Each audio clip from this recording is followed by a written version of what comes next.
Hello, everyone. Welcome to our today's advanced management accounting block release revision class. My name is Dr. Joshua Aura.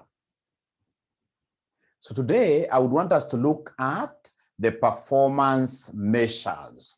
Performance measures. How do we get to measure the performance of our organization vis-a-vis the targets that we kept up for ourselves at the beginning of perhaps the year? For us to be able to understand what I'm talking about today, I would want us to look at this particular question that I'm sharing with you here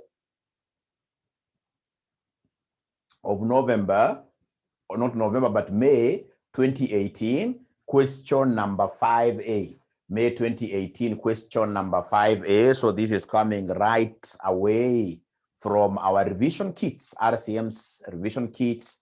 They're the best kits in the market.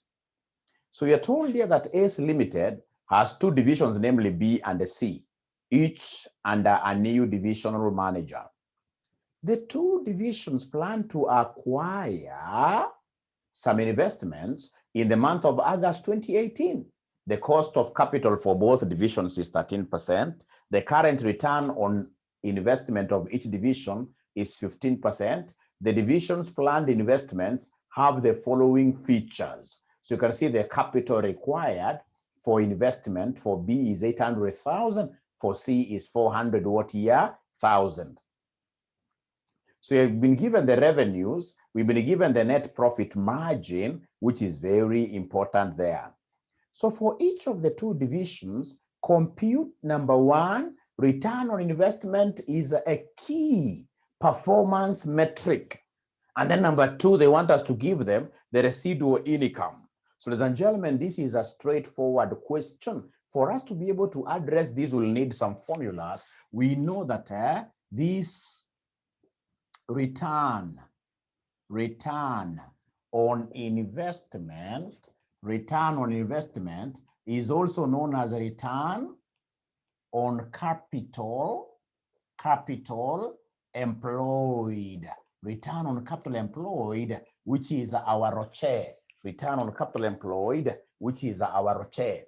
So ROE is the same as ROCE. And how do we get, ladies and gentlemen, our ROE? How do we get our ROE, return on investment? Basically, we take the profit. We take the profit all over the capital that was employed. The capital that was employed at the beginning of the year. Right? Times what here? Times 100.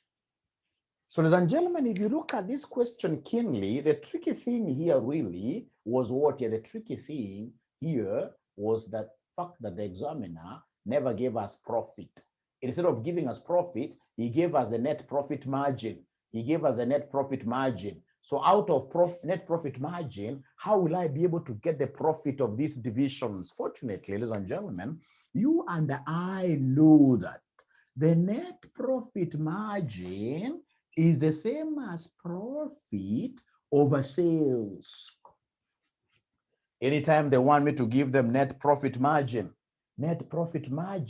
I will take here the net profit, of course, all over what here? The sales. So it is profit of the two divisions that I'm interested in. So I'll need to come and make profit the subject of the formula. If I make profit the subject of the formula, this will be net profit margin times what here? Somebody times sales. So then I need the profits for my two divisions. So I have here a division called B. I have a division called B. So B, ladies and gentlemen, division B, what do we have? Remember, the net profit margin is given down here. It is 30%. 30% times the revenue, which is 450,000. Remember, revenue and the sales are the same. So we have 30% times 450,000 for B. So the net profit margin percentage here is 30% times the sales revenue. Sales revenue is 450,000. Sales revenue is 450,000. 450,000. And then you go to C. C as well, you need to apply the same concept. We need to apply the same concept. For C, what do we have, ladies and gentlemen? For C, the net profit margin is 35%. And the sales revenue is 210. So we have C 35% times 210,000 like that, times 210,000 like that. So get to your calculators and they give us these figures. So what we have 0.3 times 450,000, which gives us 135,000. So this is 135,000. And then we have 0.35 times 210,000, which gives us 73,500. Now, ladies and gentlemen, the moment I have these particular figures, then I'll be able to go back to my ROI and plug my parameters for my two divisions, B and who? B and C. So please come here and give us the ROI. We start with division B. We start with division B. So for division B, what am I looking at? I'm looking at, following this formula, I'm looking at the profit. So the profit here is 135,000. All over the capital that was employed, the investment amount, ladies and gentlemen, the investment amount, what do we have here? Investment amount, you can see the capital required here for B is 800,000. For B is 800,000 times what here? Times 100, times 100, times 100, times 100. So ladies and gentlemen, so how about C? So C, I will come and take my profit for C, which is 73,500. You divide this by what here? The capital that was invested in C. The capital that was invested in C was 400,000 times 100. So ladies and gentlemen, what do we have here at the end of the day? So this divided by 400,000, this gives me 18.375%. 135,000 divided by 800,000, this gives me 16.875%. So between the two divisions, which one performed better? Of course, the higher the ROI, the better the performance. So the one that performed better than the other one is C. So C is a better performer. And fortunately, ladies and gentlemen, we can see that our ROI is way above, both ROIs are way above cost of capital. The cost of capital of this particular organization, the cost of capital of this particular organization, ladies and gentlemen, cost of capital, we're told here is 30%. So whenever ROI is more than, whenever the return on investment is more than the cost of capital, that means what here? Superior performance. Superior performance. But remember, we are saying B, then we should be able to accept whatever investment proposal we have here, because this is more than 13%.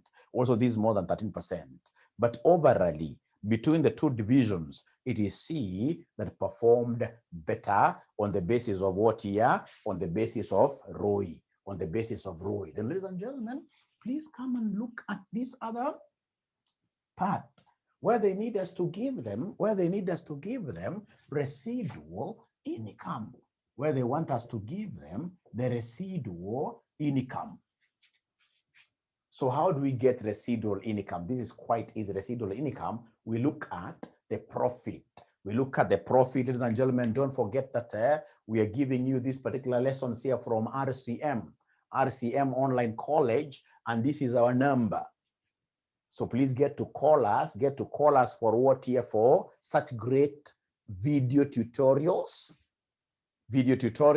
and then of course for our what here? Our revision books. Our revision books are the best in the market.